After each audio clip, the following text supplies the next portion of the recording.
ભ્રષ્ટાચારના ગઢ સામે જનક્રાંતિ પાંચમા દિવસે પણ ભૂખ હડતાલ પર અડગ વસીમ ચાવડા દબાણ અને ધમકીઓને ફગાવી જનતાના પૈસાની લૂંટ સામે જન આક્રોશ જુનાડીસામાં ભ્રષ્ટાચાર વિરોધી આંદોલન તેજ ધમકીઓથી નહીં ડરે જનસંઘર્ષ ભ્રષ્ટાચાર સામે વસીમ ચાવડાનો લલકાર પંચાયતી ભ્રષ્ટાચાર સામે પ્રજાનો પ્રહાર જુનાડીસામાં સત્યાગ્રહ વધુ ઉગ્ર ભ્રષ્ટાચારના કિલ્લાને હચમચાવતો જન અવાજ વસીમ ચાવડા અડગ જનતા સાથે બનાસકાંઠા જિલ્લાના જુનાડીસા ગ્રામ પંચાયતમાં થયેલ મોટા ભ્રષ્ટાચારના વિરોધમાં વસીમભાઈ ચાવડા છેલ્લા 5 દિવસથી ગામના હક અધિકાર અને ભ્રષ્ટાચાર મુક્ત વહીવટની માંગ સાથે ભૂખ હડતાલ પર અડગ બેઠા છે આંદોલન દરમિયાન જુનાડીસા ગ્રામ પંચાયતના સત્તાધીશો દ્વારા લોકશાહી ઢબે ચાલી રહેલ આ જનસંઘર્ષને કચડી નાખવાના પ્રયાસો થઈ રહ્યા હોવાના ગંભીર આક્ષેપો થઈ રહ્યા છે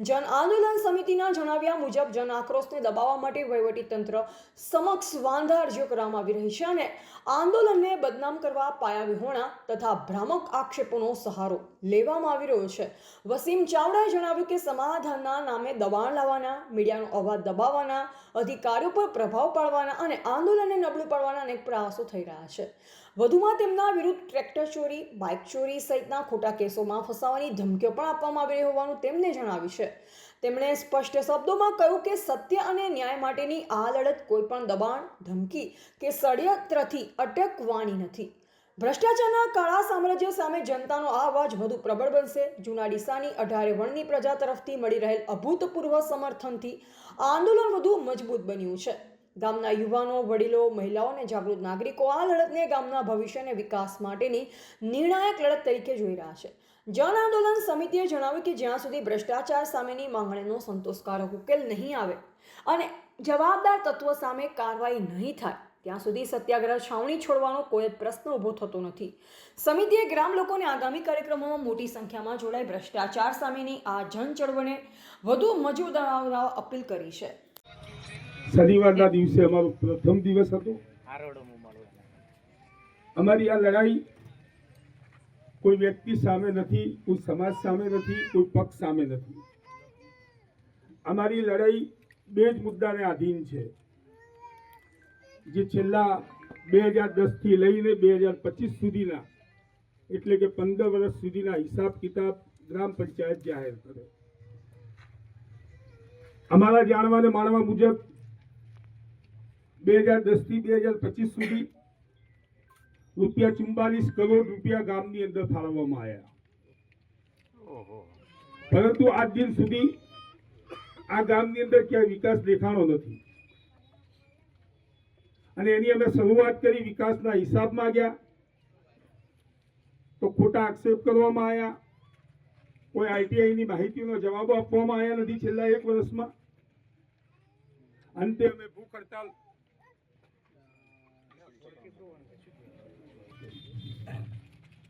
છેલ્લા 4 દિવસથી બધાના વચ્ચે હું બેઠો છું વહીવટી તંત્રને જાણ કરી રાજકીય પક્ષોને જાણ કરી આપ લોકોએ બહુ માન સન્માન પ્રેમ હૂફ મને આશીર્વાદ આપ્યા મારા સ્વાસ્થ્ય સાથે ચેડા પણ થઈ ગયા કિડનીમાં ઇન્ફેક્શન આજે આવ્યું છે હવે મારા અંદર હિંમત નથી મેં મારા પરિવારને છોડ્યો છે પણ તમારા હૂફ અને તાકાતથી અત્યારે બેઠો છું અને હું આ લડત છોડવાનો નથી પણ અત્યારના મેસેજ એવા છે કે આવતીકાલે મારી ધરપકડ કરવાના છે આપ સૌના સાથ સહકાર જોઈએ કારણ કે આ તાનાશાહ આ હિસાબ કિતાબ નહીં આપવાનું મારી ધરપકડ કરીને આંદોલનને તોડી નાખવું છે અને હું એવું ઈચ્છું છું કે 4 દિવસ મારો જે આ ભોગ તમારા આશીર્વાદ તમારી પ્રેમ ને હું આ નિષ્ફળ જવા નહીં દેવા માંગતો તમારી જોડે સમક્ષ હું અપેક્ષા રાખું આવતીકાલથી સંપૂર્ણપણે મને સાથ સહકાર આપો અને અત્યારે મેં અન્નનો ત્યાગ કર્યો છે બીજી એક જાહેરાત કરું છું જ્યાં સુધી વહીવટતંત્ર નહીં આવે 11 તારીખ સુધી તો 12 તારીખે 12 વાગે હું પાણીનો પણ ત્યાગ કરવાનો છું. અને આ લડાઈ મારા અને તમારા હક અધિકારની છે. મારા કોઈ અંગત સ્વાર્થ નથી. લોકો મારી છબી ખરડવા માટે મને ચોર, લૂંટારૂ, ગેંગસ્ટર બધી જાતના આક્ષેપ કરી ચૂક્યા છે. મારી છબી ખરડી છે. હું કોઈ અંગત સ્વાર્થ માટે અહીંયા બેઠો નથી. આપ સૌને આશીર્વાદ મને આપવા વિનંતી. આપણે મંજૂરી વાળા આપણે મંજૂરી એવું કીધું કે મંજૂરી અમને મળે નથી. પહેલાં તો ભારત દેશના બંધારણે મને મૌલિક અધિકાર આપ્યો છે અભિવ્યક્તિની આઝાદીનો. કોઈને સવાલ કરવાનો, કોઈને પૂછવાનો. મંજૂરીની મારે જરૂર નથી, પણ મારે કાયદામાં રહીને કામ કરવું છે. ગાંધી ચિંધ્યા માર્ગે અહિંસક પ્રદર્શન કરવું છે. કાલથી હું બેઠો છું. કોઈનું નામ લીધું નથી, કોઈ ભાષણ કર્યા નથી, કોઈ કશું કર્યું નથી. ના કોઈને તમારા કચેરીના કોઈ તલાટીશ્રીને કે સરપંચ કોઈ જગ્યાએ મેં ડિસ્ટર્બ કર્યા નથી. રહી વાત સાહેબ આઈટીઆઈ, તો ખાલી સાહેબ તમે રેકર્ડ તમારા પંચાયતનું એક જ વસ્તુનો છે, વસીમ ચાવડા નામથી ન કરો. મારા ફાધરના નામની છેલ્લા 12 મહિનાની અંદર 29 આઈટીઆઈ છે. એમાંથી 6 આઈટીઆઈ આપ સાહેબની કચેરી અપીલમાં છે.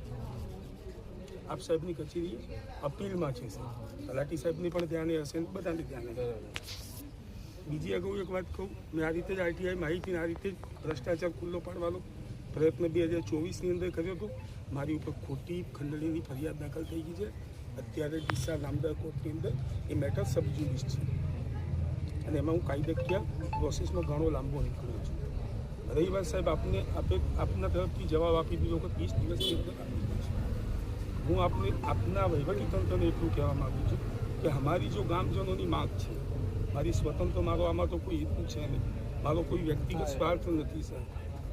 ગ્રામજનોની માગણી એવી છે તો વહીવટીતંત્રને શું ઇસ્યુ છે સર? અમે જે માગણી કરી છે 2010થી લઈને 2025 સુધી, સરપંચ 2026નું લઈને બેઠા છે.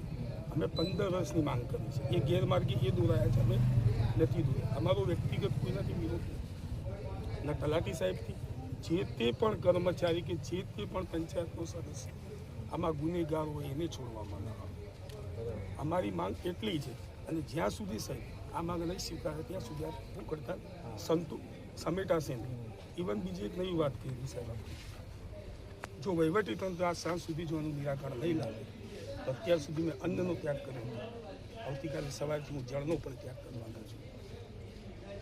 અને આ તમારા ઉપર તમારા ઉચ્ચ અધિકારીને રિપોર્ટ કરવો તો પણ કરી શકે.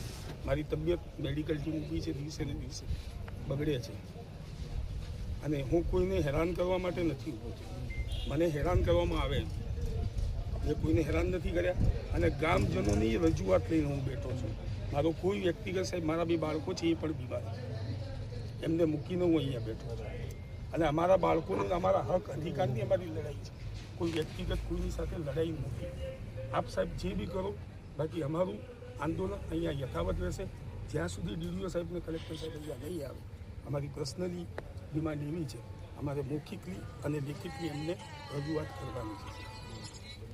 અને આ કોઈ રાજકીય હેતુ માટે નથી સાહેબ, આમાં કોઈ ભાજપ કોંગ્રેસ નથી, આ કોઈ બેનર નથી, એક જ બેનર છે અમારું બેનર. અને આવતીકાલે સાહેબ બીજા અન્ય લેડીઝો પણ ભૂખ હડતાલ ઉપર ઉતારવા તલાટી સાહેબને કહીને ગયા છે. આ ધ્યાને લેવા વિનંતી.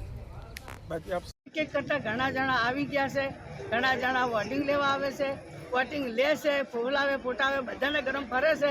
તો એટલી ગળા તો ખૂબ વટા મારે છે અને પછી જો એ વોટિંગમાં હારી ગયા, જીતી ગયા કે હારી ગયા કે જીત્યા, તો પછી તમે શું કરી રહ્યા છો એ જોવા નથી. તમે ખાડામાં કેવા રહો છો એ જોવા નથી. મારા નવાપરાને આખો કચરો માની લીધો છે. આજ વસીમભાઈ આટલું બધું કરી રહ્યા છે તે અમને જમ કરવા જતા વસીમભાઈ જે વિકાસ કરી રહ્યા છે તે એમને ન્યાય આપો, એને ન્યાય આપવો જોઈએ.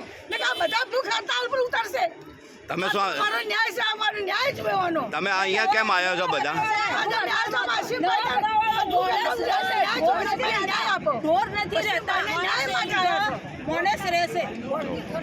અમારે ભૂખ હડતાળ ઉપર ઉતર્યા છે, અમારે ભૂખ હડતાળ ઉપર ઉતરવાનું છે ને વસીમભાઈને ન્યાય નહીં મળે ત્યાર સુધી અમે અહીંયાથી ખસવાના નથી. અને અમારે નવાપરામાં કોઈ વિકાસ થતો નથી. અમારે નવાપરામાં 50-60 વર્ષોથી ગંદકી, ખાડા બધું થાય છે, કોઈ જોવા આવતા નથી. પૈસા બધા ખવડાઈ જોઈ છે, નવાપરાની ગેટ પાસ થાય છે તો બધા ખવડાઈ જોઈ છે, અને જે કામ કરે એને નહીં લાવવાનો, નહીં કામ કરતા એને લાવવાનું છે. પણ વસીમભાઈ અમારું આ હવે વિકાસ કર્યું છે તો અમારું વસીમભાઈ જ જોવે છે, અમારા વસીમભાઈનો ન્યાય જ જોવે છે બસ. અને અમે વસીમભાઈ ન્યાય છે ભૂખ હડતાલ ઉપર, અમે ભૂખ હડતાલ ઉપર ઉતરશો. રિપોર્ટર ભરત જોશી, પાલનપુર.